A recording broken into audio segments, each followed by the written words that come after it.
The plate slipped, shattered. Elijah Cole stood over the broken pieces of his dead wife's china and didn't move to clean them. 6 years. 6 years since he'd heard another voice in this house. 6 years since the table held more than one plate. Then came the knock. 3 desperate pounds that split the silence like gunfire. A widow stood freezing on his porch. 3 children behind her starving, barely alive. He should have closed the door. Instead, he said 2 words that changed everything. Come in. Subscribe now. Comment your city. Stay until the end. Tag. The plate hit the floor. Elijah didn't flinch, didn't bend to pick up the pieces, just stood there staring at Clara's china scattered across the boards like white bones. 20 years she'd protected that set, carried it all the way from Boston in a trunk stuffed with hay. Now look at it. He kicked a piece aside with his boot. Don't matter, he said to nobody. Nothing matters. The grandfather clock struck 7. Outside November, darkness swallowed the last light. Wind screamed down from the Rockies, rattling windows, promising snow. Thanksgiving Eve. Elijah grabbed the whiskey bottle from the shelf, poured 3 fingers, drank it straight. The burn felt good, familiar. The only thing that still made him feel anything at all. He'd cooked dinner, force of habit. Roasted chicken sitting on the table getting cold. Bread going stale. Clara's preserves open and untouched. Table set for 1. Used to be 5. Stop it, he growled at himself. Just stop. He dropped into his chair, the head of the table, his spot for 23 years. Clara's chair sat empty to his right. He couldn't bring himself to move it, couldn't sit in it neither. 3 other chairs lined up like soldiers waiting for orders that had never come. Samuel's chair, Ruth's chair, baby Thomas's chair, all empty, all ghosts. Elijah shoved food in his mouth. Didn't taste it. Chewed, swallowed, repeated. A body needed fuel. That's all eating was now. Fuel for a machine that kept running when it should have stopped. The knock came at 8:30. 3 sharp raps. Hard. Urgent. Elijah's fork froze. Nobody knocked on his door. Not anymore. He'd made damn sure of that. Run off the church ladies with their pies and their pity. Told the neighbors to mind their own business. Even threatened Sheriff Cooper with a shotgun when he came asking about community concerns. 6 years of silence. 6 years of being left the hell alone. The knock came again. Harder. Please. A woman's voice muffled and desperate. Please, someone. Anyone. Elijah set down his fork slow and deliberate. Go away, he thought. Whatever you're selling, I ain't buying. My children. The voice cracked. Broke into something raw. Please. They're dying. Children. The word punched through his chest like a fist. He was at the door before he decided to move. Hand on the latch before he told it to reach. Some part of him he thought he'd killed was still alive, still responding to that word. Children. He yanked the door open. Wind hit him like a wall. Snow swirled and biting and mean. And standing on his porch, barely visible through the white A-woman. Thin as a rail. Cheekbones sharp enough to cut. Eyes wild with something beyond fear. Behind her, 3 small shapes huddled together, shaking, silent. Please, sir. The woman grabbed his arm. Her fingers were ice. 2 days. They haven't eaten in 2 days. I saw your light. I didn't know where else. Her eyes rolled back. Her knees buckled. Elijah caught her before she hit the boards. Instinct. Pure instinct. His arms wrapped around bones and threadbare cloth and not much else. Mama! The oldest child rushed forward. A girl maybe 10. Face gaunt, lips blue, but fire in her eyes. Mama, wake up! She's breathing. Elijah shifted the woman's weight. Lighter than a sack of flour. Just fainted. When'd she eat last? The girl's chin lifted. She gave her portions to us. Of course she did. Get inside." Elijah jerked his head toward the door. "All of you, now." "But Mama, I got her. Move." The girl hesitated 1 second. Then she grabbed her siblings and pushed them through the door. Elijah carried the woman inside, kicked the door shut behind him, laid her on the settee near the fire. She weighed nothing, less than nothing. "Grace," the woman's eyes fluttered. "Grace, the children." "They're here, Mama." The oldest girl, Grace, knelt beside her. "We're inside. We're safe." "Thank God." Tears leaked from the corners of her eyes. "Thank God." Elijah stepped back, took stock. 3 children stood dripping in his hallway. The girl, Grace, still knelt by her mother. A boy, 6 or 7, held a tiny girl's hand. The little one clutched a rag doll and stared at Elijah with enormous brown eyes. His heart stopped. Brown eyes, just like Clara's. "Mister," the boy's voice shook. "Is Mama gonna die?" "No." The word came out harsh. "Nobody's dying in my house, not tonight." He strode to the kitchen, grabbed bread, cheese, the cold chicken, poured milk into cups. His hands moved fast, automatic, while his mind screamed at him. "What are you doing? You don't want this. You don't need this. Send them away. Send them away before." "Before what?" "Before you start to care." He set the food on the table. The children stared at it like it might vanish. "Eat," Elijah said. Nobody moved. "I said eat, before it gets colder." The boy looked at Grace. Grace looked at her mother. Her mother nodded weakly from the settee. "Go on, babies. It's all right." They fell on the food like wolves. Elijah watched them tear into bread-stuffed chicken into their mouths, gulp milk so fast it ran down their chins. His stomach turned. Not from disgust, from recognition. He'd seen hunger like this before, after the war. Men who'd gone days without rations eating hardtack like it was Christmas dinner. These were children, American children, starving on his doorstep on Thanksgiving Eve. What kind of world was this, sir? The woman had pushed herself upright, swaying pale but vertical. "I need to thank you proper. Sit down before you fall down." "I'm fine." "You ain't fine, you're half dead." "Sit." Their eyes locked. Hers were green, fierce, proud even now. She sat. "I'm Margaret Dawson," she said. "Maggie, those are my children, Grace, Thomas, and Rosie." Thomas. The name hit him like a bullet to the chest. "Your boy." His voice came out strange. "His name is Thomas. After his grandfather." Maggie's eyes narrowed. "Why?" "No reason." But his hands had curled into fists, and something in his face must have shown, because Maggie's expression shifted. "Did I say something wrong?" "No, ma'am." Elijah turned away. "I'll get blankets. You'll sleep by the fire tonight." "We can't impose." "Storm's getting worse. You want to drag those young'uns back into that—" Maggie's jaw tightened. He could see her fighting it. The pride, the need to refuse charity. "One night," she said finally. "We leave at first light." "Fine." "I mean it, Mr. Cole, Elijah Cole." "Mr. Cole." She lifted her chin. "We're not beggars. I'll work for our keep, cooking, cleaning, whatever you need. But we won't take handouts." Something flickered in his chest. Respect, maybe. Or recognition. "Fair enough, Mrs. Dawson." "It's Miss now." Her voice didn't waver. "My husband's been dead 2 years. I'm sorry." "Don't be. He was a good man. Died doing honest work." She paused. "Mining accident. Tunnel collapsed."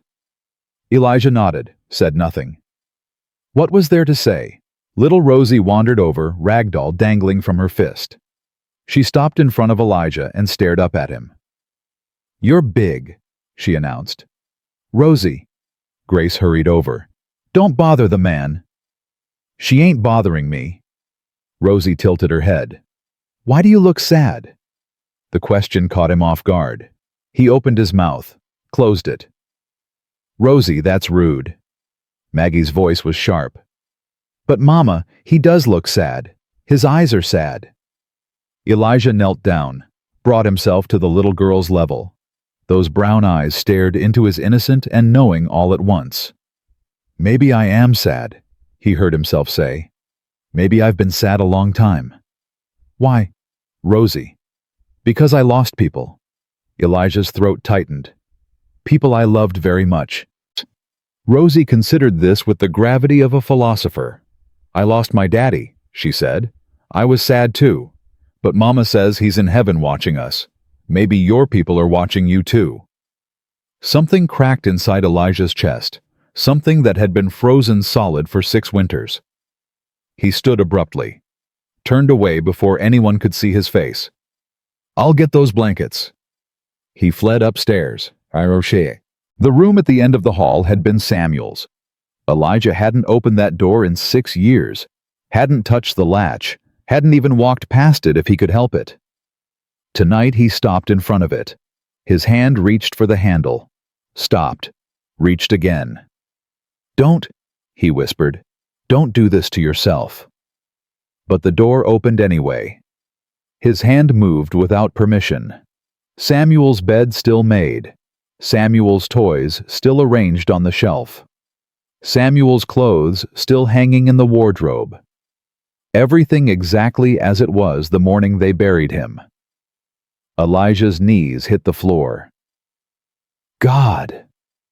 The word tore out of him. Why? Why did you take them? Why did you leave me here alone? No answer. There was never any answer. He knelt there in the darkness, breathing hard, fighting the grief that clawed at his throat. Footsteps behind him. Light. Careful. Mr. Cole. He didn't turn. Go back downstairs. Maggie stepped into the doorway. He heard her sharp intake of breath as she took in the room. This was his room, she said softly. Your son's. How'd you know? Because it looks like a shrine. She paused. Because you're kneeling in front of it like you're praying to a ghost. Elijah's hands curled into fists. His name was Samuel. He was 6 years old. Same age as your Thomas. I'm sorry. Don't. He stood, turned to face her. Don't say you're sorry. Everyone says sorry. Sorry don't bring them back. Maggie met his gaze without flinching. No, it doesn't. So why say it? Because there's nothing else to say. Her voice was steady. Because when Robert died, people said sorry, and I hated it too. But I understood. They wanted to help and didn't know how. Elijah stared at her. This thin, fierce woman standing in his dead son's doorway, meeting his anger with something that looked like understanding. You should go back to your children, he said roughly. They're asleep. She stepped closer. All 3 of them passed out around your table. First time they've slept peaceful in weeks. Good. Mr. Cole. Maggie's voice softened. Elijah, why did you let us in? The question hung between them. I don't know. Yes, you do. He looked at her, really looked, saw the exhaustion, the fear she was trying to hide, the desperate hope she couldn't quite extinguish. Your girl, he said finally. Rosie, she's got brown eyes, same as my wife Clara. That's not the only reason. No, he swallowed hard. No, it ain't. Then why? Because I was tired. The truth spilled out before he could stop it. Tired of being alone. Tired of the silence. Tired of eating at a table meant for 5 and pretending it don't matter. Maggie's hand found his arm. Light. Careful. Like she was touching something that might break.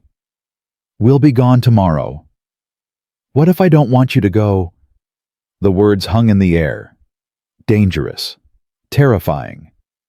Maggie's breath caught. Elijah. I ain't saying anything improper.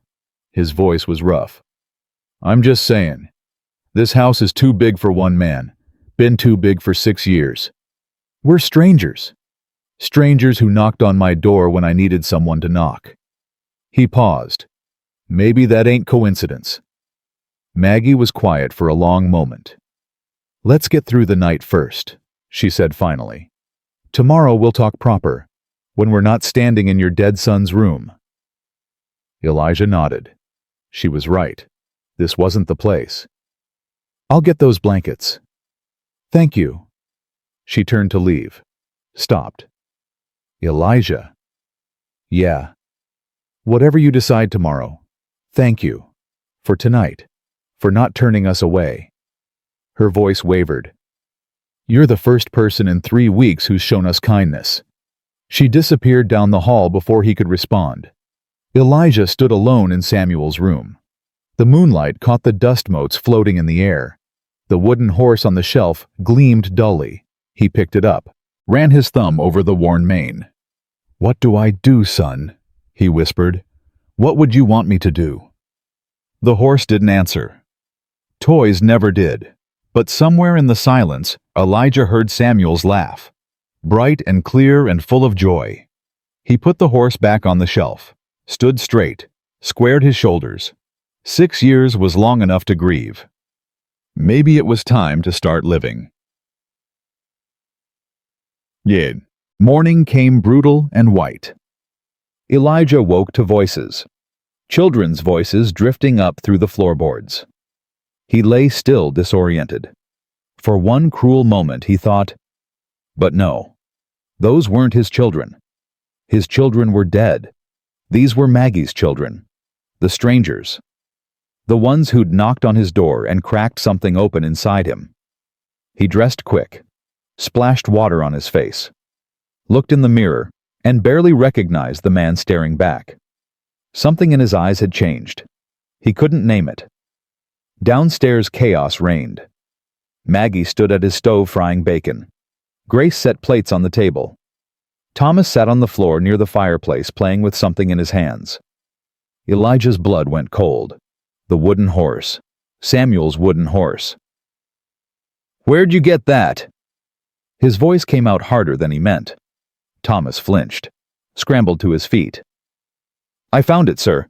Upstairs. I didn't mean to. You went in that room." The door was open. "I just wanted to look. I'm sorry, I'll put it back. Tommy didn't mean any harm."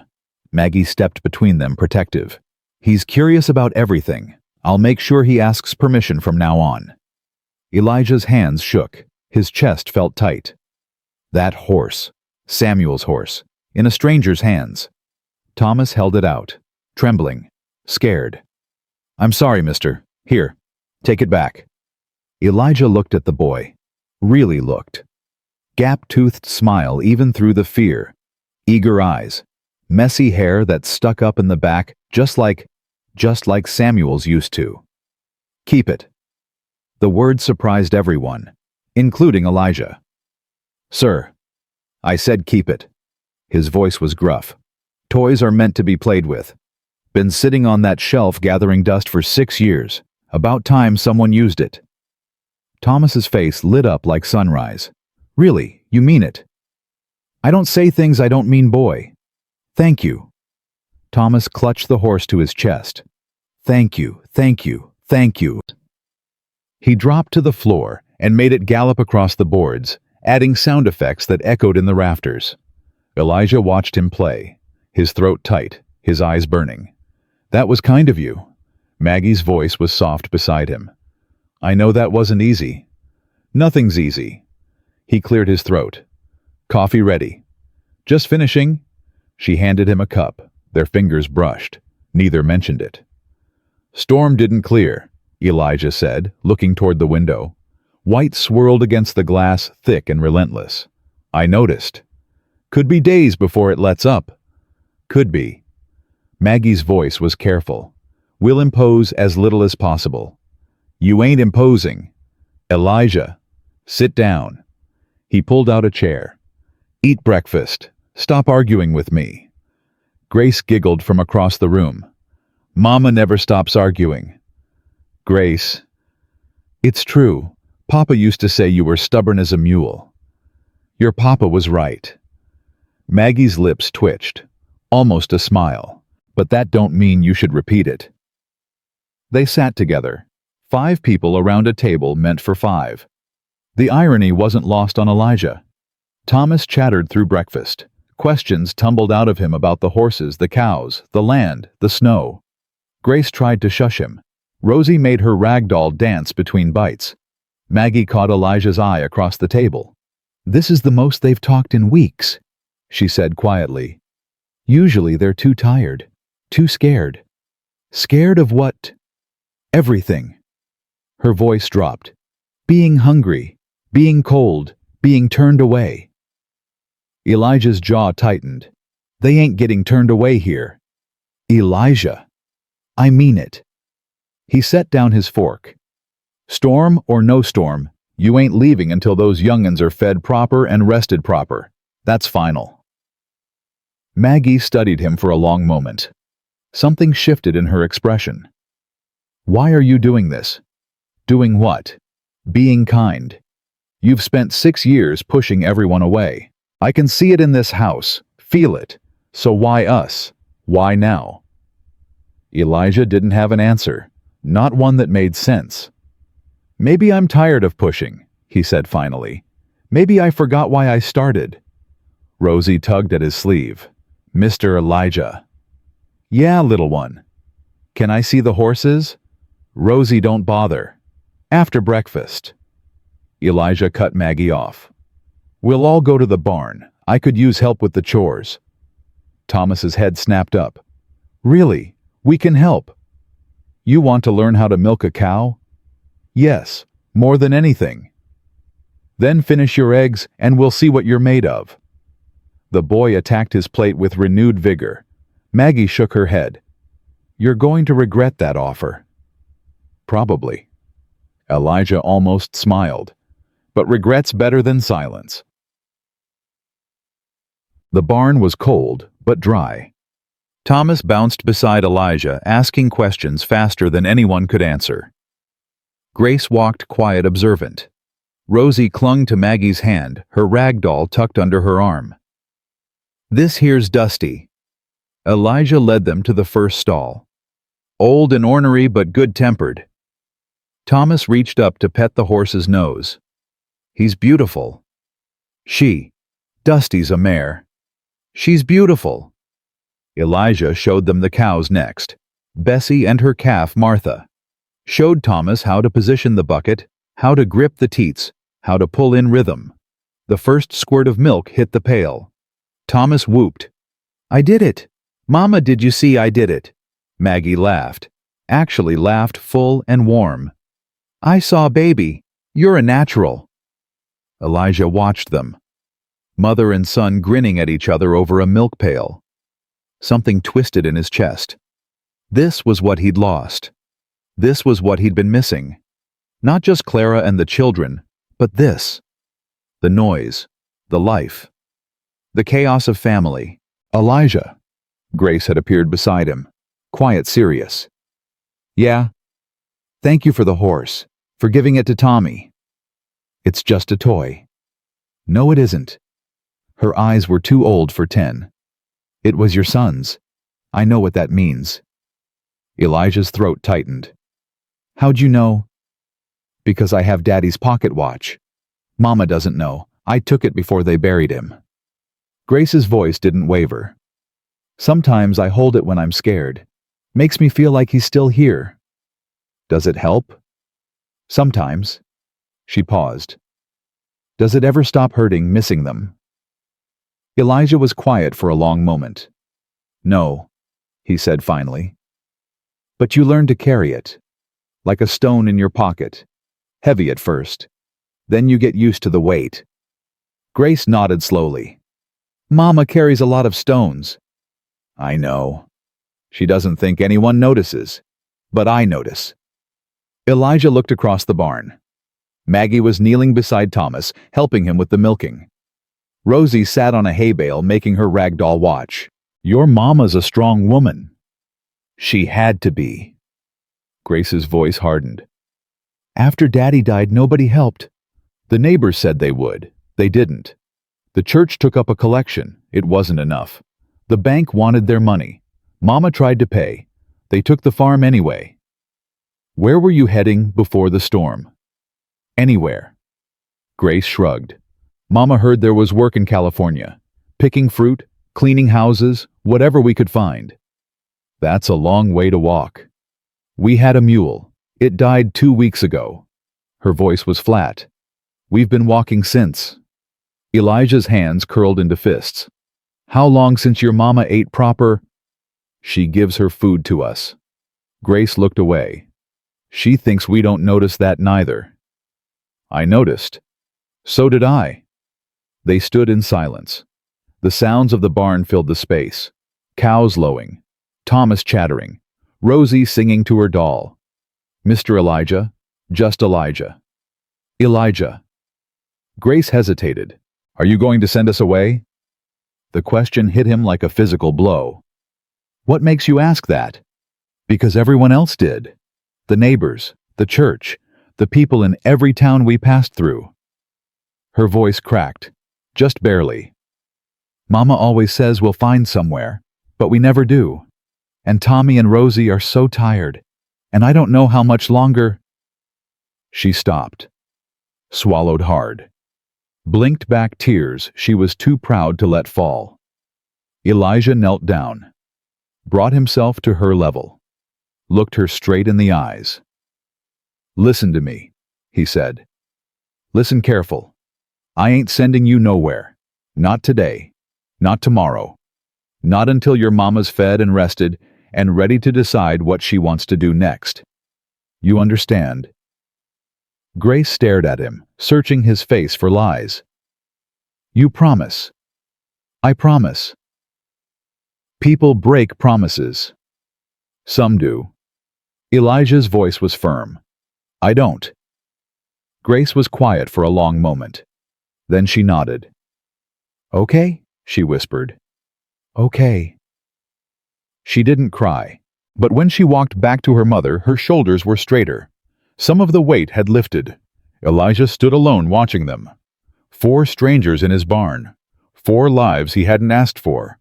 4 people who'd knocked on his door and cracked open something he'd thought was dead forever. The storm howled outside. Inside, for the first time in 6 years, Elijah Cole felt something other than emptiness. He didn't have a name for it yet, but it felt dangerously close to hope.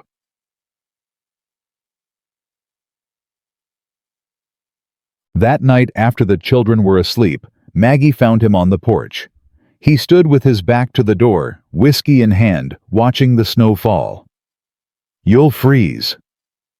Been colder. She came to stand beside him, wrapped her shawl tight. Grace told me what you said, about not sending us away. She's a good girl. She's had to grow up too fast. Maggie paused.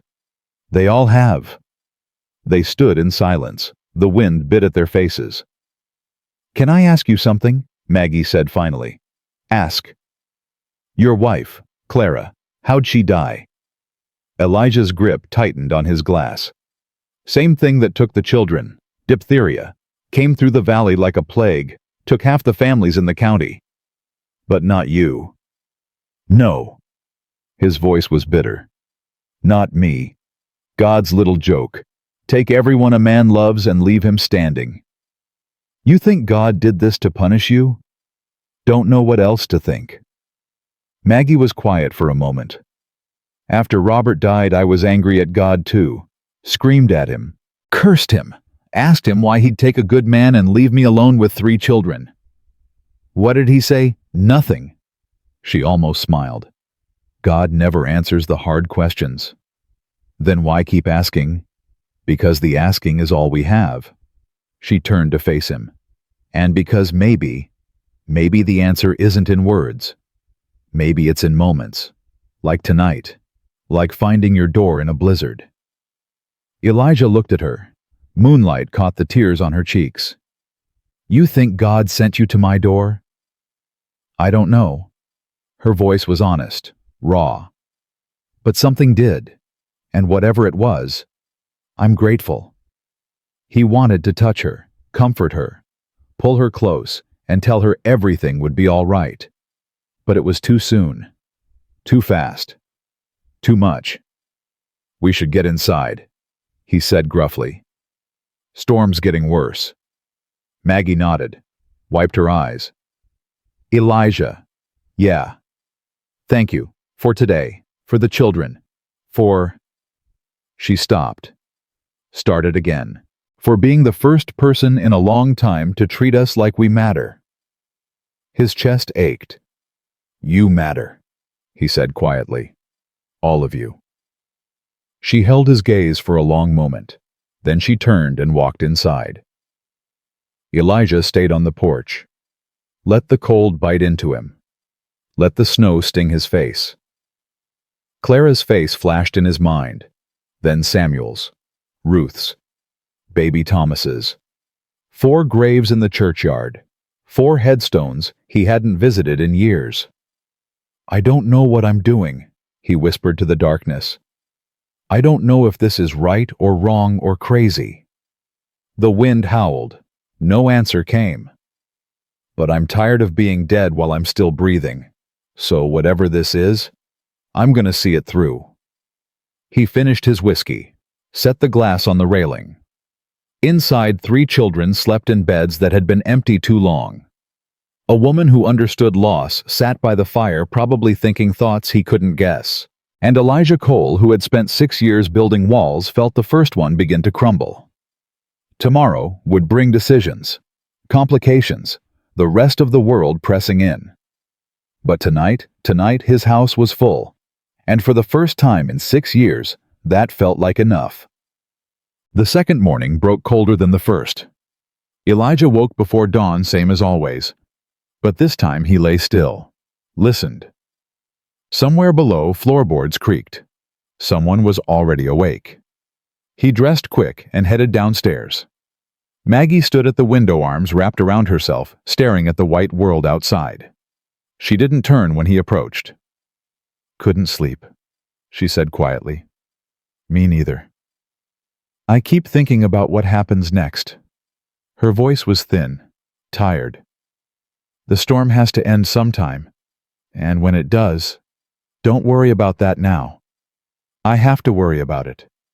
She finally turned, dark circles under her eyes. "I have 3 children depending on me, Elijah. I can't just drift. I need a plan." "What was your plan before California?" She laughed, but there was no humor in it. "Heard there was work out there. Orchards, canneries, something." "That's a long way." "I know. Through mountains, in winter." "I know." Elijah moved to the stove, started the coffee, gave his hands something to do. "What if you didn't go to California?" Maggie went still. "What do you mean?" "I mean—" He stopped, started again. "I mean, this ranch needs work. More work than one man can handle. And you need a place to stay. Seems like maybe there's an arrangement that could benefit both parties." "An arrangement?" "Yes, ma'am." Maggie's expression hardened. "What kind of arrangement exactly?" "Not that kind." Elijah turned to face her. "I ain't that sort of man. I'm talking about work.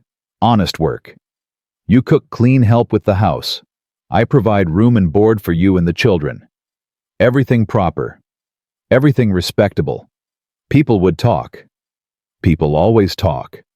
Easy for you to say. You're a man. I'm a widow with 3 children living under a bachelor's roof. You know what they'd call me." Elijah's jaw tightened. She was right. The world wasn't kind to women in her position, wasn't kind to anyone who stepped outside the narrow lines of propriety. "So we make it proper," he said slowly. "How?" The word hung between them, heavy, loaded. Elijah opened his mouth, closed it. What was he suggesting? Marriage to a woman he'd known for 2 days. "I don't know," he admitted. "I'm just thinking out loud." "Well, stop thinking out loud about things like that." But her voice had softened. It's dangerous. What is hope? She turned back to the window. I stopped hoping a long time ago. It hurts less that way. Footsteps on the stairs, small, quick, eager. Thomas burst into the kitchen, Samuel's wooden horse clutched in his fist. Elijah, is it time to milk the cows? You said I could help again. You promised. The tension broke. Maggie's shoulders relaxed. Elijah felt his own chest loosen. After breakfast, he said, and only if you eat everything on your plate. I will, I promise. Grace appeared next, leading Rosie by the hand. The little girl's hair stuck up in wild directions, and she yawned so wide her jaw cracked. Morning, Mr. Elijah.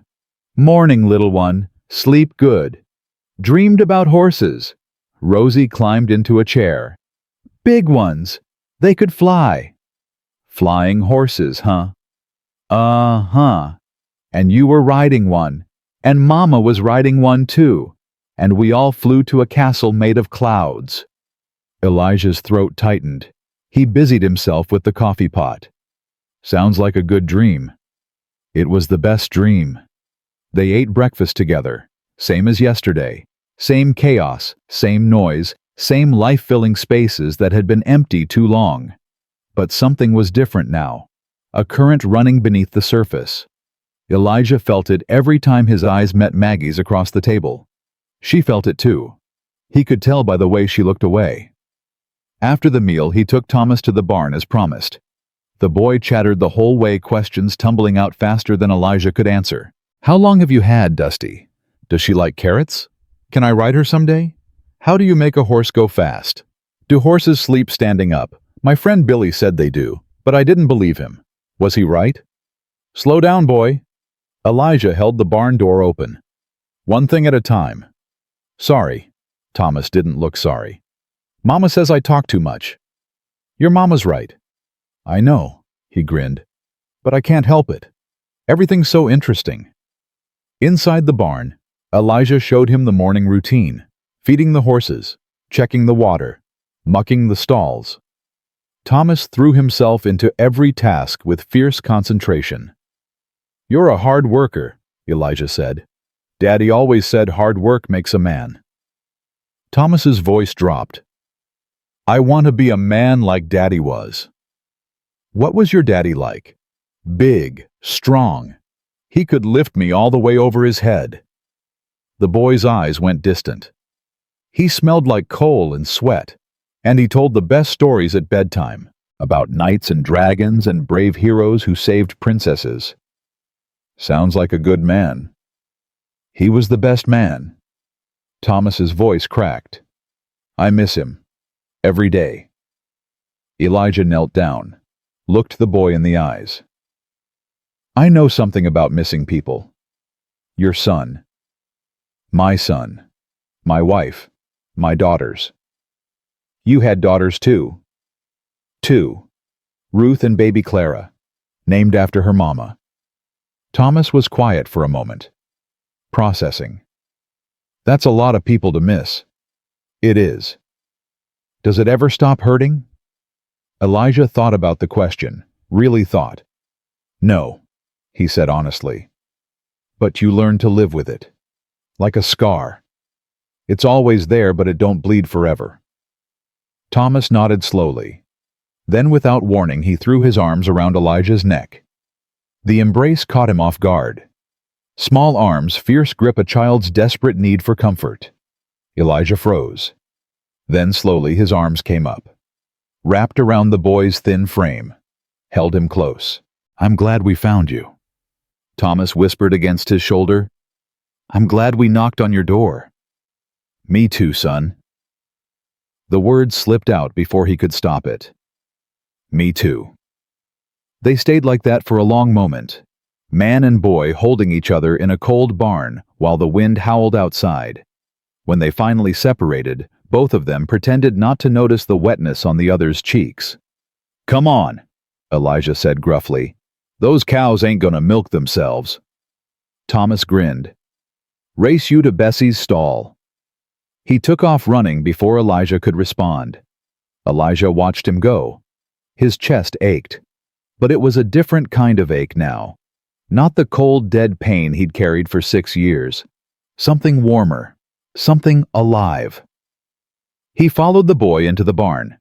Back at the house, Maggie was teaching Grace how to make bread. Their hands moved together, kneading dough, adding flour, working in rhythm. Rosie sat on the floor nearby, having a tea party with her rag doll and 3 pine cones she'd found somewhere. "Daisy wants more tea," she announced to no one in particular. "She's very thirsty." "Tell Daisy to mind her manners," Maggie said without looking up. "Daisy always has manners. She's a lady." Elijah stomped the snow off his boots at the door. All 3 females looked up. "Where's Tommy?" Maggie asked. "Finishing up in the barn. Boy's got a gift with animals. He gets that from his father. Robert always had a way with creatures." Elijah moved to the fire, held his hands toward the warmth. "Storm's not letting up." "I noticed." "Could be another day, maybe 2. Maggie's hands stilled on the dough. "Elijah." "I ain't pushing, just stating facts." "The facts are complicated. Most things worth doing are." Grace looked between them with knowing eyes, too knowing for a 10-year-old. "Mama, can I take Rosie upstairs? I want to show her something." "What something?" "Just something." Grace was already helping her sister up. "Come on, Rosie, let's go explore." "But Daisy's not done with her tea." "Daisy can finish later." They disappeared up the stairs, leaving Elijah and Maggie alone with the half-kneaded bread and the crackling fire. "Your daughter's clever," Elijah said. "Too clever for her own good sometimes." The silence stretched between them. Not uncomfortable exactly, just heavy with things unsaid. "I've been thinking," Maggie said finally, "about what you said this morning." "Which part?" "The arrangement part." She wiped her hands on her apron. "And the proper part. And I think you're right. People would talk. They'd call me names. They'd say terrible things about my children." She paused. "But they've been saying terrible things about us for 2 years. Called us beggars, charity cases, dead weight." "You ain't any of those things." "I know that, but knowing and proving are different." She met his eyes. "If we stayed, if we made some kind of arrangement, I'd want it clear. I'd want it understood. I'm not looking for a husband. I'm not looking for a father for my children." "What are you looking for?" "A chance." Her voice cracked. "Just a chance. A roof over our heads. Food in our bellies. Somewhere safe to sleep at night. That's all I've wanted for months. All I've prayed for.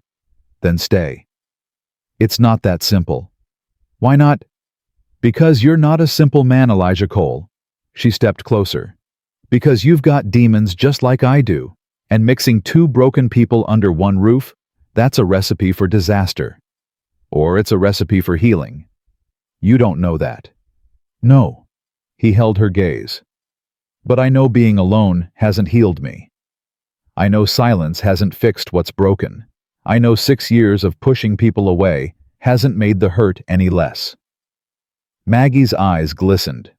"What are you saying?" "I'm saying maybe broken people need other people. Maybe that's the whole damn point." "Elijah!" The front door burst open. Thomas rushed in, snow swirling around him, face flushed with excitement. "Elijah? Come quick, Dusty's acting strange. She keeps pawing at the ground and making noises." Elijah was moving before Thomas finished speaking. "Stay here," he told Maggie. "All of you." He grabbed his coat and headed into the storm. The barn was warmer than outside, but not by much. Dusty stood in her stall, head low, sides heaving. Elijah's heart sank. "Easy, girl. Easy." He approached slowly, ran his hands along her flanks. She was sweating despite the cold. Her breathing was labored. Colic. Had to be. "Damn it." He moved to her head, tried to calm her. "Damn it all to hell." This horse had been with him for 15 years. Clara had picked her out as a foal. Samuel had taken his first ride on her back. She was the last living connection to his old life. And now she was sick, maybe dying. Footsteps behind him. He didn't turn. Is she okay? Thomas's voice small and scared. I told you to stay in the house. I couldn't. I had to know. Elijah closed his eyes, breathed deep. She's got colic, bellyache. Happens sometimes with horses. Will she be okay? I don't know. Thomas moved closer, reached out to touch Dusty's nose. She's scared. I can tell. Yeah, she is. What do we do? Elijah looked at the boy, saw the fear in his eyes, the desperate need to help. We walk her, keep her moving, try to get her gut working again. I can help. Please let me help. Tommy, please. The boy's voice broke. I lost my daddy. I don't want to lose her too. Something cracked in Elijah's chest. He nodded. All right, get her halter. We'll walk her around the barn. They worked together through the morning, walking Dusty in circles, keeping her moving, talking to her in soft voices. Thomas never complained, never flagged, never asked to stop. You're doing good, girl, he murmured, stroking her nose. You're gonna be okay, I promise. Elijah watched him. This small boy with his fierce heart and his desperate need to fix broken things, just like Samuel. The thought hit him hard, but this time it didn't feel like a knife, more like a warm hand on his shoulder. A reminder that some things could be carried forward. Some pieces of the past could live again in new forms. By noon, Dusty's breathing had eased. She was moving better. The sweat had dried. I think she's gonna make it, Elijah said. Thomas's face lit up. Really? Yeah, really. The boy threw his arms around the horse's neck. I knew you could do it, girl. I knew you were strong. Dusty nickered softly, nuzzled his hair. Elijah turned away, needed a moment. You did good today. His voice was rough. Your daddy would be proud. Thomas went still. When he spoke, his voice was small. You think so? I know so. They headed back to the house together. The storm had eased slightly, but snow still fell in lazy spirals. Elijah. Yeah. Can I tell you something? Tell me. Thomas was quiet for a moment. Then, I've been praying for a new daddy. Is that wrong? Mama says daddy's in heaven and he's watching us. But I still pray for someone here. Someone who can teach me things and protect us and... He stopped. Is that bad? Elijah's throat closed. No, he managed. That ain't bad. That's just being human. Do you think God listens? I think... He paused, chose his words carefully. I think sometimes God answers prayers in ways we don't expect. Sometimes the answer walks right up to your door and knocks. Thomas considered this. Like us. Were we an answer to your prayers? The question caught Elijah off guard. He opened his mouth, closed it. Maybe, he said finally. Maybe you were. They reached the porch. Through the window, Elijah could see Maggie at the stove, Grace setting the table, Rosie playing with her doll. A family. Not his family, but a family nonetheless. Elijah? Yeah. I'm glad we knocked. Me too, son. The word didn't hurt this time. It felt right. Natural. Like putting on a coat that had been waiting in the closet. They went inside together. That evening, after dinner, after the children were asleep, Maggie found Elijah at the kitchen table. He sat with a glass of whiskey, staring at nothing. Dusty's doing better. Much better. Should be fine by morning. Tommy told me what happened. How you let him help. She sat across from him. That meant the world to him. He's a good boy. He is. But he needs... She stopped. He needs things I can't give him. Male things. Father things. You're doing fine. I'm doing my best. That's not the same. They sat in silence. The fire crackled. Wind moaned outside. I've been thinking, Maggie said. Dangerous habit, she almost smiled. About your offer, the arrangement. And I have conditions. Elijah leaned back. I'm listening. First, we do this proper. I won't have my children's reputations ruined. Agreed. Second, separate rooms. Whatever this arrangement is, it's not that. Understood. Third, she hesitated. Third, we take it slow. No promises, no expectations. Just day by day. If it works, it works. If it doesn't, we part ways come spring. Fair enough. And fourth, she met his eyes. You have to want this. Not because you feel sorry for us. Not because you're lonely. Because you actually want us here. Elijah was quiet for a long moment. When Clara died, he said slowly, I thought I'd never want anything again. Thought wanting was done for me. 6 years I've lived like that, going through the motions, breathing but not living. And now? Now I look at your children playing in my house. I hear their laughter. I see their faces. His voice thickened. And for the first time in 6 years, I want something.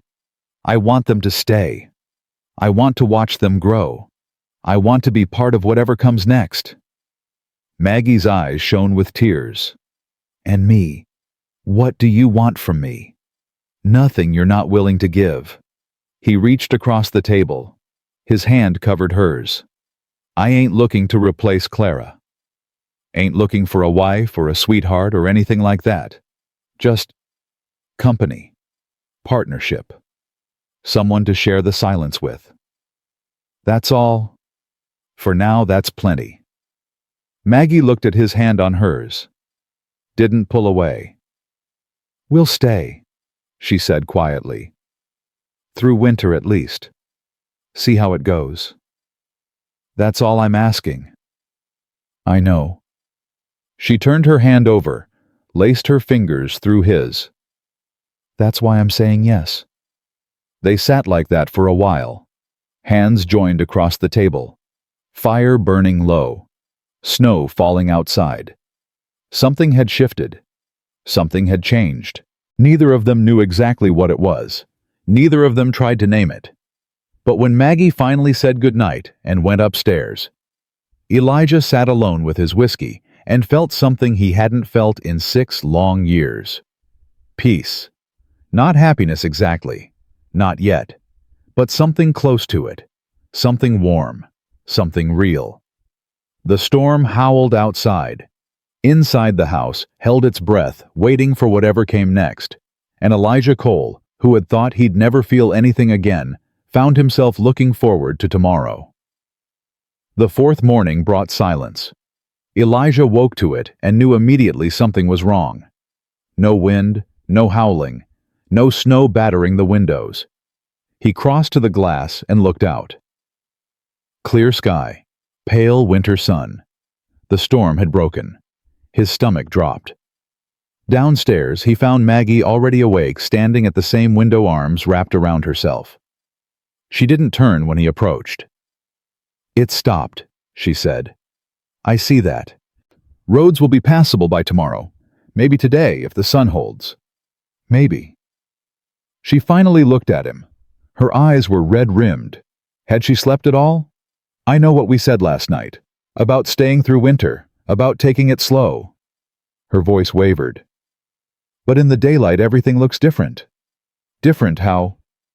More real, more complicated. She turned back to the window. Last night felt like a dream, like we were in some kind of bubble where normal rules didn't apply. But now you're scared. Aren't you? Elijah moved to stand beside her, close enough to feel her warmth, not touching. Terrified, he admitted. Been terrified since you knocked on my door. Then why did you let us in? Because being terrified felt better than being dead. Maggie's breath caught. She pressed her hand against the cold glass. The children are attached to you. Tommy especially. If we leave now, it'll break his heart. Then don't leave. If we stay and it doesn't work, it'll break his heart worse. So we make it work. It's not that simple. You keep saying that. Elijah's voice hardened. Everything's complicated, nothing's simple. But here's what I know, Maggie. Simple or not, those young'uns slept warm last night. They ate their fill. They laughed. When's the last time you heard all three of them laugh on the same day? She closed her eyes. A tear slipped down her cheek. I can't remember. Neither can I. And I've only known them 4 days. He reached out, touched her shoulder. Stay, please. Not for me. For them. And if people talk, let them talk. I stopped caring what people think the day I buried my family. Maggie was quiet for a long moment. Then she leaned into his touch. Just slightly. Just enough. 1 week, she said. We'll try it for 1 week. If it's not working, if people make trouble, if anything feels wrong, we leave. No arguments. 1 week. Promise me. I promise. She nodded, wiped her eyes, squared her shoulders. I should start breakfast. The children will be up soon. Maggie. She stopped, turned. Thank you, Elijah said, for giving this a chance. Something flickered in her eyes. Not quite hope, but not quite fear anymore either. Thank me in a week, if we're all still standing. She disappeared into the kitchen. Elijah stood at the window watching the sun climb higher, wondering what he'd just signed up for. He was about to find out. The trouble started 3 days later. Elijah had ridden into town for supplies. First time he'd left the ranch since Maggie arrived. He'd thought about bringing her, introducing her proper, but something held him back. Not shame. Caution. He wanted to test the waters first. The waters were ice cold. He noticed the stares the moment he tied up outside Henderson's general store. Noticed the whispers as he walked through the door. Mrs. Henderson's smile was thin as paper. Mr. Cole, haven't seen you in town for weeks. Been busy. So I've heard. Her eyes glittered with something unpleasant. Word is you've got company out at your place. Word travels fast. Small town. You know how it is. She leaned closer, voice dropping to a conspiratorial whisper. People are talking Mr. Cole. A widow and 3 children living under your roof, unmarried. They're guests. For how long? Long as they need. Mrs. Henderson's lips pursed. That's mighty generous of you. Mighty unusual. My generosity ain't anyone's business but mine. Maybe so. But you know how folks worry. A woman alone with a man, no proper chaperone. Well, it raises questions. Elijah felt his jaw tighten. What kind of questions? About her character, Mr. Cole. About yours. She shrugged, all false innocence. I'm just telling you what people are saying. Forewarned is forearmed, as they say. And what exactly are people saying? That maybe she's not as respectable as she seems. That maybe she planned this, found herself a lonely widower with land and no heirs, and decided to... Well, another shrug. You understand. Elijah's hands curled into fists. Mrs. Dawson is a decent woman who fell on hard times. Nothing more. I'm sure that's true. I'm just saying what others are saying, for your own good. For my own good.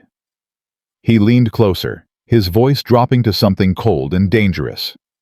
Here's what I say, Mrs. Henderson. What happens on my land is my concern. Anyone who wants to spread poison about a woman they've never met can answer to me directly. You make sure people understand that. He grabbed his supplies and walked out before she could respond. But the damage was done. He could feel it in the stares that followed him down the street. Hear it in the whispers that stopped when he passed. Small towns had long memories and sharp tongues. Maggie was right to be worried. He rode home with a storm building in his chest. Maggie knew something was wrong the moment he walked through the door. What happened? Nothing. Elijah. He set the supplies on the table harder than necessary. Turned away from her. People are talking. About you. About us. I expected that. I know you did. But hearing it. He shook his head. They don't know you. Don't know what you've been through. But they've already decided what you are. What am I according to them? Does it matter? It matters to me. Elijah turned to face her. His expression was dark. A fortune hunter, a schemer, a woman of loose morals. Maggie's face went pale, then red, then pale again. I see. It ain't true. Not a word of it. I know that, you know that. She wrapped her arms around herself. But what they think, it'll affect the children. Grace will hear whispers at school. Tommy will get into fights defending my honor. Rosie won't understand why other children aren't allowed to play with her. We can fight it. Can we? How by getting married tomorrow? She laughed bitterly. That would only prove them right in their minds. Then what do you suggest? I don't know. Her voice cracked. I don't know, Elijah. This is exactly what I was afraid of. Thomas appeared in the doorway. His face was troubled. Mama, why are you crying? Maggie wiped her eyes quickly. I'm not crying, sweetheart. Just tired. You're crying. Thomas looked at Elijah accusingly. Did you make her cry? No, son, I didn't. Then why is she sad? Elijah and Maggie exchanged glances. How do you explain adult cruelty to a child? Sometimes grown-ups have problems that make them sad, Maggie said carefully. But it's nothing for you to worry about. Is it about us? Are people being mean because we live here? The boy was too perceptive, too smart for his own good. Come here. Maggie knelt down, pulled him close. No matter what anyone says, no matter what happens, you remember this. You are a good boy. Your sisters are good girls. We have nothing to be ashamed of. Nothing. You understand? Thomas nodded against her shoulder. I don't want to leave, he whispered. I like it here. I like Elijah. I like Dusty and Bessie and the barn and my room and everything. I know, baby. Can't we stay? Please, I'll be good. I'll work hard. I'll do whatever Elijah says. Maggie's eyes met Elijah's over Thomas's head. He saw the question there, the fear, the desperate hope she was trying to hide. You're not going anywhere, Elijah said. The words came out stronger than he intended. Not because of small-minded people with nothing better to do than gossip. This is your home now, long as you want it. Thomas's face lit up. Really? You promise? I promise. The boy rushed to Elijah, wrapped his arms around his legs. Thank you, thank you, thank you, thank you. Elijah looked at Maggie. Her eyes glistened. We'll figure it out, he said. Whatever comes, we'll figure it out together. She nodded, couldn't speak, but the gratitude in her eyes said everything. That night, Elijah sat on the porch with his whiskey staring at the stars. The door opened behind him. Maggie appeared with a blanket wrapped around her shoulders. Mind company. Never. She settled into the chair beside him. For a while, neither spoke. I've been thinking, she said finally. Seems to be going around. About what you said to Tommy. About this being our home. I meant it. I know you did. That's what scares me. Elijah turned to look at her. Why? Because I'm starting to depend on you. Starting to hope. And hoping is dangerous when you've been disappointed as many times as I have. I won't disappoint you. You can't promise that. I can try. She pulled the blanket tighter. When Robert died, I thought I'd never feel safe again. Never feel like I belonged anywhere. We wandered for 2 years, Elijah. 2 years of closed doors and turned backs and charity that came with strings attached. And then you found my door. And you opened it. Her voice dropped. Do you know how rare that is? How many doors we knocked on before yours? Dozens, maybe hundreds, and every single one stayed closed. Their loss. Maybe. But it made me hard, made me suspicious of kindness. She turned to face him. I keep waiting for you to reveal some ulterior motive, some reason you're being so good to us, but you never do. I told you my reason. That you were tired of being alone. That's part of it. What's the rest? Elijah was quiet for a long moment.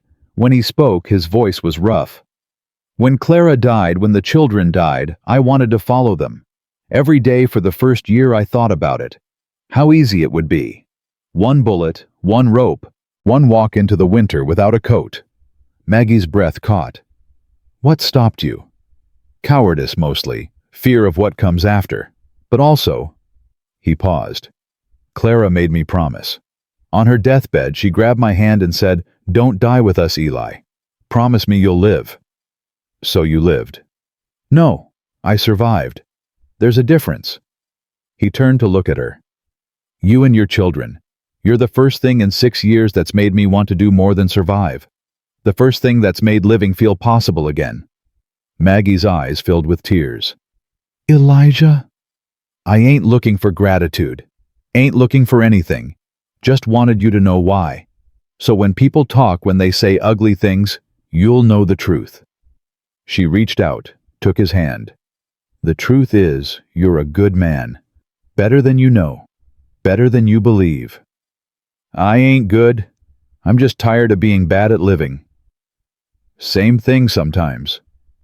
They sat in silence, hands clasped, stars wheeling overhead. 1 week, Elijah said finally. That was the deal. I remember. It's been 3 days, 4 more to go. I know. Are you counting down? Maggie was quiet for a moment. No, she said finally. I'm not counting at all anymore. What does that mean? It means. She squeezed his hand.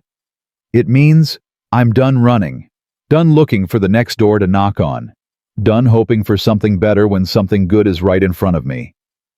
So you'll stay? If you'll have us. I'll have you.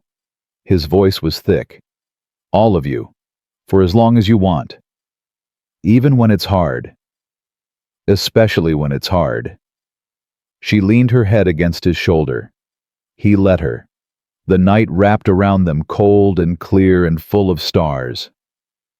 Elijah. Yeah. What are we going to do about the town? I don't know yet, but we'll figure it out. Together. Together. She closed her eyes. He felt her breathing slow, felt the tension drain from her shoulders. For the first time in days, she was at peace. And Elijah Cole, who had thought he'd never hold another person's trust again, found himself wanting to protect that peace with everything he had. Whatever came next, whatever the town threw at them, he would stand. He would fight. Not just for himself anymore. For them. The next morning brought an unexpected visitor. Elijah was in the barn when he heard hoofbeats. He grabbed his rifle and stepped outside. A man on a gray horse was riding up the path. Well-dressed, city clothes, soft hands that had never done honest work. Elijah recognized him immediately. Cornelius Webb, the banker from Silver Creek. Mr. Cole. Webb dismounted with a practiced smile. Good morning? Webb. Elijah didn't lower the rifle. What brings you out here? Just a friendly visit. Heard you had some house guests. Wanted to see for myself. See what exactly? The widow Dawson and her children. Webb's smile widened. Fascinating story, really. A woman traveling alone with 3 children. No money, no prospects. And she just happens to end up on the doorstep of the most reclusive rancher in the county. Get to the point. The point, Mr. Cole, is that I knew Robert Dawson. Did business with him before his unfortunate accident. Webb paused meaningfully. Did you know he died owing my bank a considerable sum? Elijah's grip tightened on the rifle. What sum? $300, plus interest. Webb examined his fingernails. Debts don't disappear when the debtor dies, Mr. Cole. They pass to the surviving family.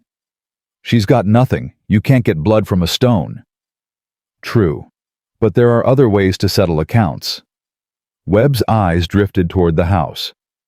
A woman with her assets might find employment in certain establishments, and the children could be placed with families willing to pay for healthy workers. Elijah's blood went cold. You're talking about indenture. I'm talking about satisfying a legitimate debt. The law is on my side. The law can go to hell. Perhaps, but can Mrs. Dawson? Webb smiled again, cold and reptilian. Think about it, Mr. Cole. $300 and this all goes away. The debt, the scandal, everything. You could have your peace and quiet back. Get off my land. I'll give you a week to consider. After that, I'll be forced to pursue legal remedies. Webb mounted his horse. Good day, Mr. Cole. Give my regards to the lovely widow. He rode away. Elijah stood frozen, rifle still raised, watching until the banker disappeared over the ridge. $300. Might as well be $3,000.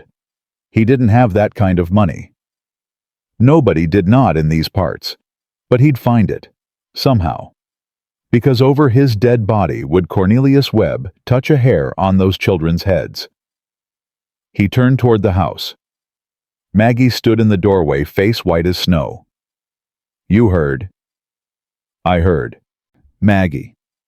$300. Her voice was hollow. Robert never told me. He never said we owed that much. It don't matter. It matters. Don't you see? She was shaking now. He'll take them. He'll take my babies, sell them off to strangers who'll work them like mules, and there's nothing I can do to stop him. Yes, there is. How I have nothing. Nothing. You have me. She stared at him. Tears streamed down her face. I can't ask you to pay my husband's debts. You're not asking, I'm offering. $300, Elijah. That's a fortune. I'll find it. How? He didn't answer. Because he didn't know. Not yet. But he would. Somehow. Go inside, he said. Stay with the children. Don't let them see you scared. Elijah? Trust me. Can you do that? Can you trust me? She looked at him for a long moment. This man she'd known less than a week. This stranger who'd opened his door and his heart when no one else would. Yes, she whispered. I trust you. Then go. I'll handle this. She went. Elijah stood alone in the cold, rifle in hand, mind racing. $300. A week to find it. And a snake in a suit who was coming for his family. Because that's what they were now. His family. His to protect. His to fight for. Whatever it cost. Elijah didn't sleep that night. He sat at the kitchen table with Clara's old ledger, adding numbers that refused to add up. The ranch accounts held $87. He had 40 more hidden in a coffee tin behind the flour. Another 20 in the barn tucked under a loose board. $147. Not even half. He closed the ledger, rubbed his eyes. The clock on the mantel showed 3 in the morning. Where was he going to find $153 in less than a week? Footsteps on the stairs. Light.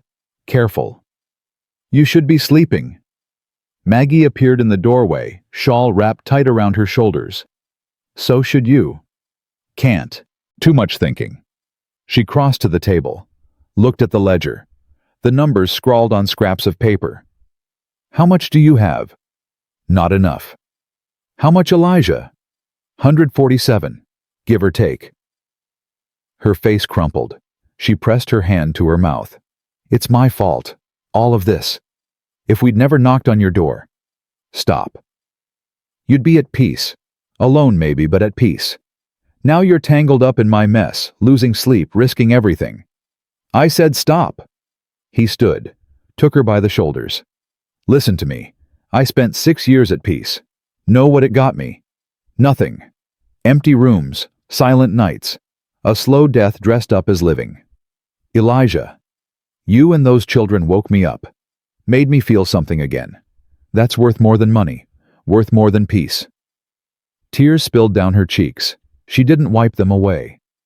He'll take them. Webb, if we can't pay, he'll take my babies. He won't. You can't promise that. Watch me. He pulled her close, held her against his chest, felt her shake with silent sobs. I'll find the money, he said into her hair. I don't know how yet, but I'll find it. And if you can't, then I'll find another way. She pulled back, looked up at him with red-rimmed eyes. What other way? I don't know, but I've got 6 days to figure it out. She corrected. We've got 6 days. Maggie, don't shut me out. This is my fight too. It's your children he's threatening. Exactly. Which means I get a say in how we fight back. Elijah looked at her. This thin, fierce woman who'd walked 200 miles with 3 starving children and never once gave up. All right, he said. We fight together. Together. She wiped her eyes, straightened her spine. Now, tell me everything you know about Cornelius Webb. They talked until dawn. Elijah told her about the bank, about the foreclosures that had swept through the valley over the past 2 years, about the ranches gobbled up for pennies on the dollar, about the families driven out scattered to the winds. He's a vulture, Maggie said, feeding on other people's misery. Always has been. Came out here after the war with money from back east, built that bank on the backs of desperate people. Surely someone stood up to him. A few tried. They lost everything. Elijah's jaw tightened. Man like Webb, he don't fight fair. He's got lawyers, connections. The sheriff owes him money. Then we find another way. What way? Maggie was quiet for a moment, thinking. The debt is in Robert's name. What if I could prove it was paid? Was it? No. But Robert kept records. Meticulous records. Every transaction, every payment, every penny that went in or out. She paused. Those records were in the house when the bank took it. If they still exist. You think Webb's lying about the amount? I think a man who forecloses on widows and threatens to sell children isn't above falsifying documents. Elijah's eyes narrowed. You want to break into the bank? I want to find proof, if it's there. And if it's not, then at least we tried. He looked at her, saw the determination in her eyes, the desperate courage. You're crazy. You know that. Maybe, but I'm also a mother, and there's nothing I won't do for my children. Even risk prison. Even risk death. Elijah was quiet for a long moment. Then he nodded. All right, we'll do it your way, but we do it smart. We plan. We prepare. We don't move until we're sure. When? Tomorrow night. Webb goes to the saloon every Wednesday, stays until midnight at least. How do you know that? Same way everyone knows everything in this town. Gossip. Maggie almost smiled. Never thought I'd be grateful for small-town gossip. Life's full of surprises. The children woke an hour later. Elijah and Maggie put on calm faces, normal voices, ordinary routines. No need to scare them, no need to burden them with problems they couldn't solve. But Grace watched them with knowing eyes. After breakfast, while Thomas was playing with Rosie in the other room, she cornered Elijah in the barn. Something's wrong. Everything's fine, Grace. You're lying. Her chin lifted. I'm 10 years old, not stupid. I heard Mama crying last night. I saw the man on the horse yesterday. I know something bad is happening. Elijah sighed, set down the pitchfork. Your mama owes money. To a bad man. We're trying to figure out how to pay him. How much money? More than we have. Grace absorbed this with unnatural calm. What happens if you can't pay? Nothing good. Will they take us away? Like they took our farm?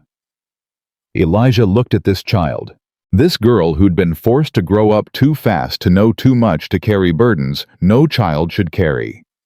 Not if I can help it. But you can't promise.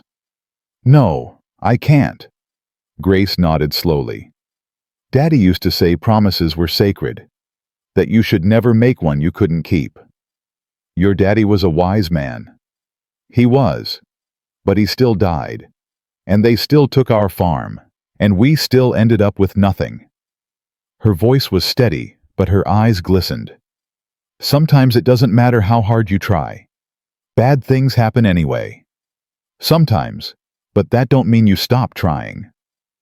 Why not? Because giving up is worse than losing. Because as long as you're fighting, there's hope. And hope's the only thing that can't be taken from you. Grace considered this. Do you really believe that? I'm trying to. She looked at him for a long moment. Then she stepped forward and hugged him. A quick, fierce embrace that caught him off guard. I hope you win, she whispered. For all of us.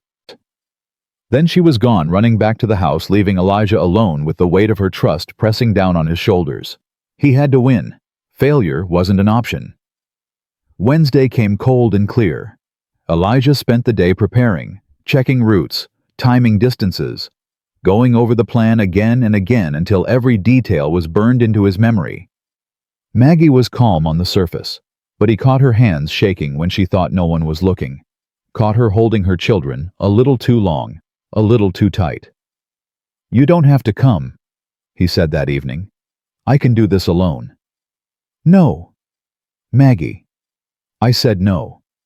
Her voice was steel. Robert's records, Robert's debts, my responsibility. It's dangerous. So is losing my children. There was no arguing with her. He'd learned that much. They put the children to bed early, told them stories, sang songs, pretended everything was normal. Thomas fell asleep clutching the wooden horse. Rosie whispered secrets to her rag doll.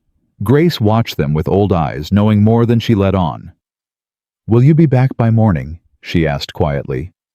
Before dawn, Elijah promised. And if you're not, then you stay put. Keep the doors locked. Don't let anyone in. Grace nodded, didn't cry, didn't argue. Be careful. Always. They slipped out at 10 o'clock. The ride to town was silent, tense. Elijah kept one hand on his rifle eyes, scanning the darkness for threats. Maggie sat behind him, arms around his waist pressed close for warmth. Elijah. Yeah. Whatever happens tonight, thank you. For what? For believing us. For fighting for us. For giving us something worth fighting for. His chest tightened. Save the thanks for when we win. I'm thanking you now, in case I don't get another chance. Don't talk like that. Just being practical. Well, stop. We're both coming home tonight, all of us, together. She didn't respond, just held him tighter. They reached town at 10:30. Main Street was quiet. A few horses tied outside the saloon. Lamplight flickering in windows. No movement on the streets. Elijah led them around back through the alley to the rear entrance of Webb's bank. Doors probably locked. Probably. You know how to pick a lock? No. He pulled out a small pry bar. But I know how to break one. The lock gave with a soft crunch. Elijah winced at the noise, but no shouts came. No alarms. They slipped inside. The bank was dark. Quiet. Elijah struck a match, shielded the flame. Webb's office is upstairs. That's where he keeps the records. How do you know? Foreclosed on a friend of mine 3 years back. Made him sign papers in that office. He described it to me after, when he was drowning his sorrows. They climbed the stairs. Each creak of wood sounded like thunder. Webb's office door was unlocked. Careless. Arrogant. Start with the desk. Elijah whispered. I'll check the filing cabinet.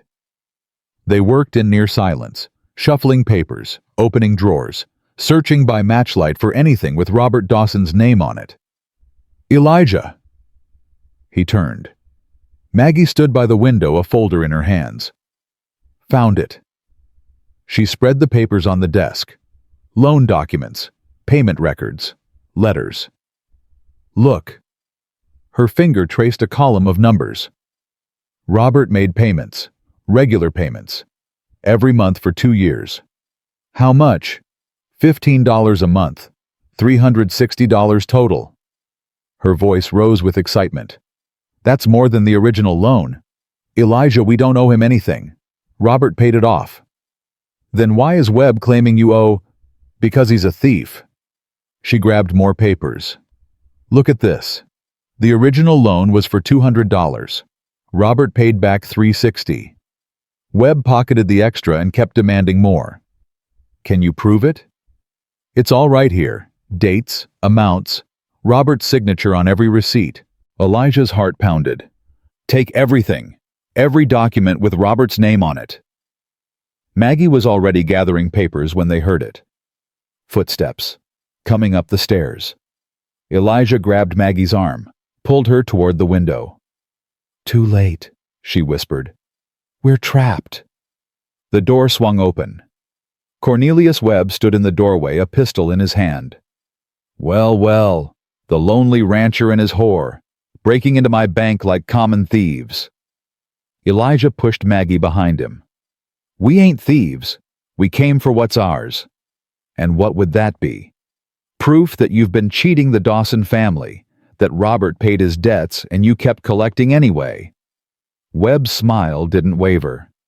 "Interesting theory. Too bad you won't live to share it." He raised the pistol. "Wait." Elijah's voice was calm, deadly calm. "You shoot us, you'll have to explain the bodies. The sheriff may owe you money, but he can't ignore murder." Banyan Sumantiae. "Who said anything about murder?" "You broke into my bank. I defended my property. Clear case of self-defense. With 2 witnesses dead and no one to contradict you." "Exactly." Maggie's hand found Elijah's, squeezed tight. "The children," she whispered. "Grace, Thomas, Rosie." Webb's eyes flickered. "Ah, yes, the children. Such a shame they'll be orphaned. But don't worry. I'll make sure they're placed in good homes, hard-working homes where they can earn their keep." Something snapped inside Elijah. He moved, faster than he'd moved in years. Knocked the pistol aside just as it fired. The shot went wild, punching through the ceiling. They crashed to the floor, wrestling for the gun. Webb was stronger than he looked. Younger. Desperate. "Elijah!" Maggie screamed. He couldn't answer. Couldn't breathe. Webb's hands found his throat. Squeezed. Stars exploded behind his eyes. "This is it," he thought. "This is how I die." Then a crack. A thud. Webb's grip went slack. Elijah shoved the banker off and looked up. Maggie stood over them, a heavy brass paperweight in her hand. Blood on the edge. Webb groaned. Tried to rise. Collapsed. "Is he dead?" Elijah checked. Pulse still there. Breathing shallow. "No, but he'll have a hell of a headache." Maggie dropped the paperweight. Her hands were shaking. "I hit him. I actually hit him. You saved my life. I couldn't let him. I couldn't." She crumpled. Elijah caught her, held her close. "It's over. It's over. You did good. The papers. We need the papers." "I've got them." He'd grabbed the folder during the struggle. "Come on. We need to go. Before he wakes up." They fled into the night. The ride home was a blur. Maggie clung to him, sobbing quietly into his back. The documents pressed against his chest, safe inside his coat. Proof. They had proof. But what would they do with it? Take it to the sheriff who owed Webb money. Trust a legal system stacked against them. One problem at a time. They reached the ranch as dawn touched the eastern sky. Grace met them at the door, face pale with worry. You're alive. We're alive. Did you find what you needed? Elijah looked at Maggie, at the papers in his hand, at the blood still smudged on her knuckles. Yeah, he said. We found it. They didn't sleep. Couldn't sleep. Too much to plan. Too much to figure out. We can't go to Sheriff Cooper, Maggie said. He's in Webb's pocket. Agreed. Then who has the authority to hold Webb accountable? Elijah thought. Judge Morrison. Circuit judge. He rides through every few months. Good man. Fair. When's he due next? 2 weeks, maybe 3. We don't have 2 weeks. Webb will come for us long before then. Then we make sure he can't. How? Elijah looked at her. An idea forming. Dangerous. Crazy. But maybe crazy enough to work.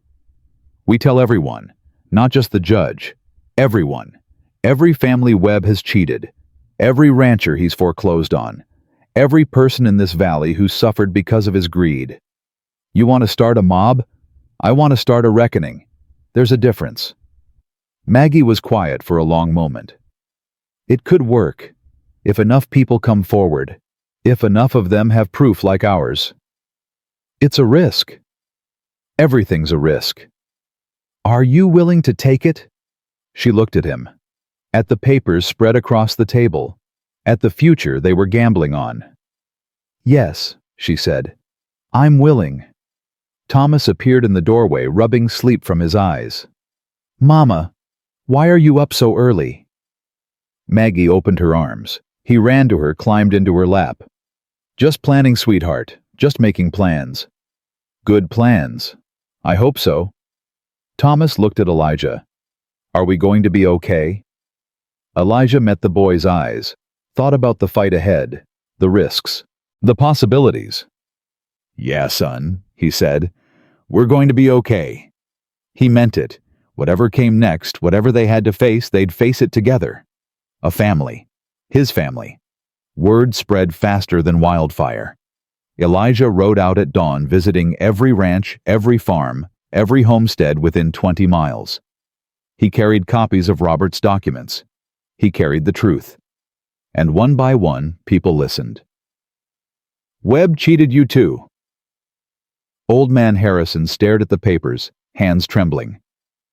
Son of a bitch took my ranch 3 years back. Said I owed double what I'd borrowed. You have proof. Got receipts. My wife kept everything. Never threw nothing away. He looked up with fire in his eyes. What do you need from me? Your voice, your story, your willingness to stand up. When? Sunday, town hall. Everyone who's been wronged, everyone with proof, everyone willing to fight. Harrison grabbed Elijah's hand, shook it hard. I'll be there, and I'll bring others. It was the same everywhere he went. The Wilsons, the Bradleys, the Coopers, no relation to the sheriff, the Mendozas, the O'Briens. Family after family, all with the same story. All cheated, all robbed, all silent until now. Why didn't anyone speak up before? Maggie asked that night, surrounded by papers and names and promises. Fear, Elijah said. Webb had power, had connections, had the law on his side. Nobody wanted to be the first to stand alone. But now they won't be alone. Now they've got each other. Thomas wandered in wooden horse in hand. Elijah, what's happening Sunday? A meeting, son. Grown-up stuff. Can I come? No, you stay here with your sisters. Keep them safe. But I want to help. Maggie pulled him close. You help by being brave, by watching over Grace and Rosie. That's the most important job of all. Thomas's chest puffed with pride. I can do that. I'm brave. I know you are, sweetheart. The bravest boy I know. He scampered off to bed, clutching his horse like a talisman. Maggie watched him go. Her eyes glistened. What if this doesn't work? What if Webb has more power than we thought? What if— Stop. Elijah took her hands. We've done everything we can. The rest is up to fate. I don't trust fate. Then trust me. She looked at him. This man who'd been a stranger 2 weeks ago. This man who'd opened his door, his home, his heart. I do trust you, she whispered. More than I've trusted anyone since Robert died. Then hold on to that. Whatever happens Sunday, hold on to that. She nodded. Couldn't speak. He pulled her close, held her tight. Tomorrow would bring the fight of their lives. Tonight, they had this. Sunday dawned gray and cold. Elijah dressed in his best clothes, the suit he'd worn to Clara's funeral. Hadn't touched it since. Maggie stood in the doorway watching him button his coat. You look different. Feel different. Scared? Terrified. Good. Means you're taking it seriously. He almost smiled. Almost. Stay with the children. Keep the doors locked. If anything goes wrong. Nothing's going to go wrong. If it does, take the children. Head for the mountains. Don't look back. Elijah, promise me. She stared at him. Saw the fear in his eyes. The love he was trying to hide. I promise, she whispered. But I'm also promising you this. You're coming home tonight. Alive. Whole. And we're going to sit at that table together and celebrate. That a threat or a promise? Both. He kissed her forehead. Quick, gentle. Then he was gone. The town hall was packed. Elijah had expected maybe 20 people, 30 at most. There were over 100. Families filled every seat, stood along the walls, spilled out the doorway into the cold. Faces he recognized, faces he didn't, all of them watching, waiting. At the front of the room, Judge Morrison sat behind a makeshift desk, gray-haired, sharp-eyed, fair people said. Incorruptible. They were about to find out. Sheriff Cooper stood to the side, hand on his gun, looking nervous. Behind him, 2 deputies shifted their weight. And in the corner, surrounded by his lawyers, sat Cornelius Webb. The banker's face was swollen. Purple bruises marked his temple where Maggie had hit him. But his eyes were cold, calculating. He caught Elijah's gaze across the room. Smiled. Judge Morrison banged his gavel. This hearing is now in session. We're here to address allegations of financial misconduct against the Silver Creek Bank and its proprietor Cornelius Webb. He looked at Elijah. Mr. Cole, you called this gathering. State your case. Elijah stood, felt every eye on him. Your Honor, 3 weeks ago a woman and her children showed up at my door, starving, freezing, nearly dead. They'd walked 200 miles after losing everything, their home, their farm, their future, all taken by the man sitting in that corner. Webb's lawyer jumped up. Objection. This is hearsay and slander. Sit down. Morrison's voice was ice. You'll have your turn. The lawyer sat. Webb's smile flickered. Continue, Mr. Cole. Mrs. Dawson's husband died owing money to Webb's bank, or so Webb claimed, but we found proof that Robert Dawson paid his debts in full, more than full. Webb took the payments and kept collecting anyway. Forged documents, falsified records, stole from a widow and her children. That's a serious accusation. I've got serious proof. Elijah handed the documents to the judge. Morrison studied them carefully. His expression didn't change. These appear to show payments totaling $360 on a loan of $200. Is that correct? Yes, sir. Mr. Webb claims the debt was $300. How do you explain the discrepancy? The original loan document is in that stack. $200. Webb's signature on it. Everything else is a lie. Murmurs rippled through the crowd. Webb stood. Your Honor, this is absurd. Those documents are forgeries. Cole broke into my bank, assaulted me, and stole private records. Did you or did you not loan Robert Dawson $200? Webb hesitated. Just a fraction of a second. But everyone saw it. The amount was adjusted based on interest and fees. Answer the question, $200, yes or no. The original amount may have been $200, but thank you. Morrison set down the papers. Mr. Cole, do you have other witnesses? I do. One by one they came forward. Harrison, the Wilsons, the Bradleys, family after family telling the same story. Loans repaid and ignored. Farms stolen. Lives destroyed. All by the same man. The Mendoza family had receipts. The O'Briens had letters. The Coopers had a ledger showing every payment they'd made for 3 years before Webb foreclosed anyway. By the time the last witness finished, the mood in the room had shifted. The murmurs had become growls. The shifting had become stillness. Dangerous stillness. Webb's face was pale now. The lawyers whispered frantically in his ear.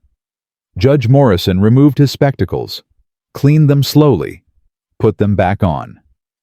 Mr. Webb, do you have anything to say in your defense? Webb stood, straightened his coat, tried to summon the arrogance that had always protected him. Your Honor, these people are debtors, failures. They borrowed money they couldn't repay, and now they're looking for someone to blame. I'm a businessman, a pillar of this community. I've done nothing wrong. The documents suggest otherwise. Forged, all of them. By over 30 different families, all forging the same type of discrepancy, all independently deciding to lie in the same way. Webb's mouth opened, closed. I thought not. Morrison stood. It's the judgment of this court that Cornelius Webb has engaged in systematic fraud against the citizens of Silver Creek and the surrounding valley. All foreclosures executed by his bank in the past 5 years are hereby suspended pending full audit. Any property seized will be returned to its rightful owners. And Mr. Webb, the banker's face had gone gray. You're under arrest. Sheriff Cooper, take him into custody. Cooper hesitated. Looked at Webb, looked at the crowd, looked at the judge. Sheriff, now. Slowly, reluctantly, Cooper moved forward, clicked handcuffs around Webb's wrists. This isn't over, Webb hissed. I have connections, powerful friends. You'll all pay for this. The only one paying today is you. Elijah stepped forward, looked the banker in the eye. And it's been a long time coming. The crowd erupted. Cheers, shouts, tears. People embracing, laughing, crying. 30 years of fear and silence broken in a single afternoon. Elijah pushed through the chaos. He needed air, needed space. He made it to the porch before his legs gave out. He grabbed the railing, breathed deep, tried to stop shaking. It was over. They'd won. Against all odds, against all expectations, they'd actually won. Elijah? He turned. Grace stood behind him. Behind her, Maggie held Rosie in her arms. Thomas bounced at her side. What are you doing here? I told you to stay home. We couldn't. Maggie's eyes were bright. We had to know. We had to see. Is the bad man going to jail? Thomas asked. The one who wanted to take us away. Elijah knelt down, looked the boy in the eye. Yeah, son, he's going to jail. Forever. Long time, long enough. Thomas threw his arms around Elijah's neck. I knew you'd win. I knew it. I told Rosie and Grace. I said Elijah's gonna beat the bad man, just wait and see. Elijah's throat closed. He held the boy tight.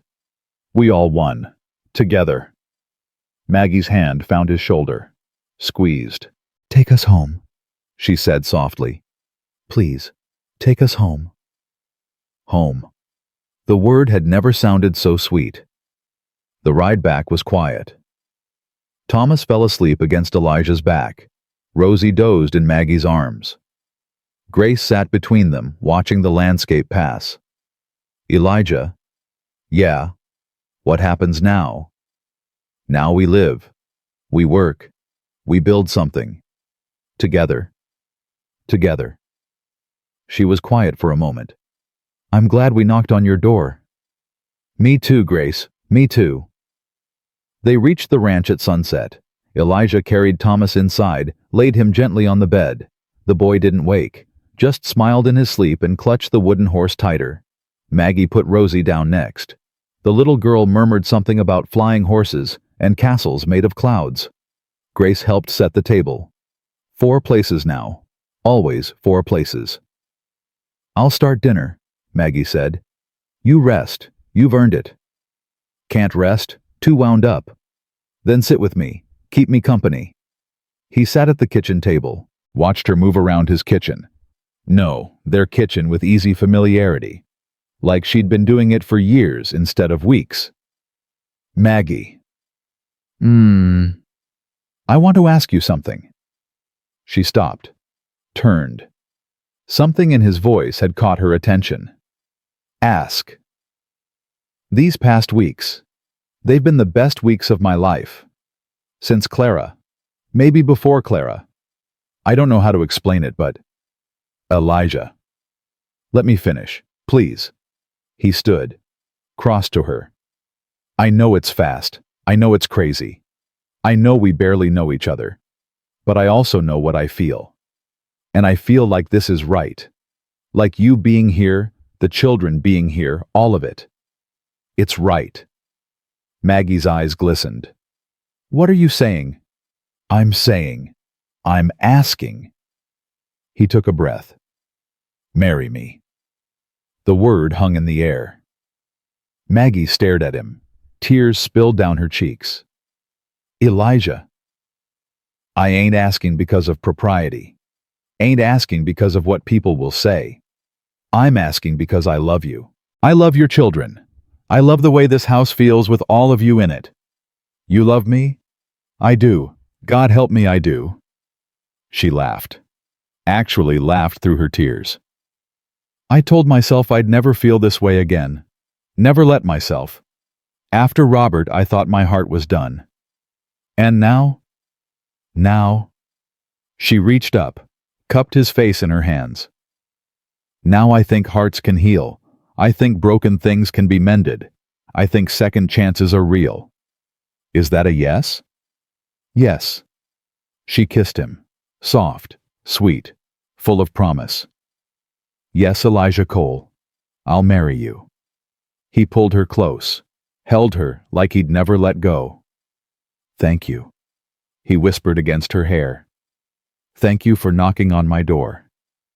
Thank you for opening it."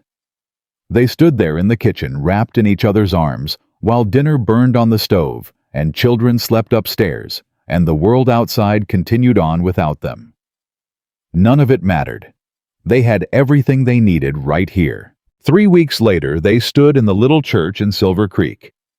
The same church where Elijah had buried Clara and the children. The same church he'd sworn he'd never enter again. But here he was, standing at the altar, waiting. The doors opened. Maggie walked down the aisle, Grace and Rosie holding her train. Thomas walking solemnly beside her with the rings on a small pillow. She wore a simple white dress. Nothing fancy, nothing expensive. But to Elijah, she was the most beautiful thing he'd ever seen. "Who gives this woman in marriage?" Thomas stepped forward, puffed his chest. "I do, me and my sisters." Laughter rippled through the congregation. Maggie's eyes sparkled. The ceremony was short, simple, perfect. "I now pronounce you man and wife. You may kiss your bride." Elijah kissed her. The church erupted in cheers. Thomas tugged at his coat. "Does this mean I can call you Pa now?" Elijah knelt down, looked into the boy's eager face. "You can call me whatever you want, son." "Pa." Thomas tested the word, grinned. "I like it, Pa." Rosie pushed forward. "Me too. Me too. Can I call you Pa too?" "Of course, little one." Grace hung back, uncertain. Elijah held out his hand. "What about you?" She hesitated, then slowly she took his hand. "I had a father," she said quietly. "He died. I'm not sure I'm ready to replace him. I'm not asking to replace him. I'm asking to stand beside him, in your heart, in your memory. He'll always be your father. I'm just, I'm just someone who loves you. Whatever you want to call me, that's fine. Grace considered this. Then she stepped forward and hugged him. Maybe I'll start with Elijah, she whispered, and see where it goes. That's all I ask. They walked out of the church together, a family, complete, whole. The townspeople lined the streets, cheering, waving. The same people who'd whispered and judged and gossiped were now celebrating. Funny how things change, Maggie murmured. People love a good story, Elijah said, and we gave them one. A happy ending. A happy beginning. She smiled up at him. I like that better. That evening they sat around the dinner table. 5 chairs now, all filled. Elijah looked at each face. Maggie at the far end. Grace to his left. Thomas to his right. Rosie in her high chair smearing mashed potatoes on her face. His family. Can we say grace? Thomas asked. I want to say it this time. Go ahead, son. They joined hands, bowed their heads. Thomas closed his eyes tight. Dear God, thank you for this food. Thank you for this house. Thank you for Mama and Grace and Rosie. He paused. And thank you for Pa. Thank you for making him open his door when we knocked.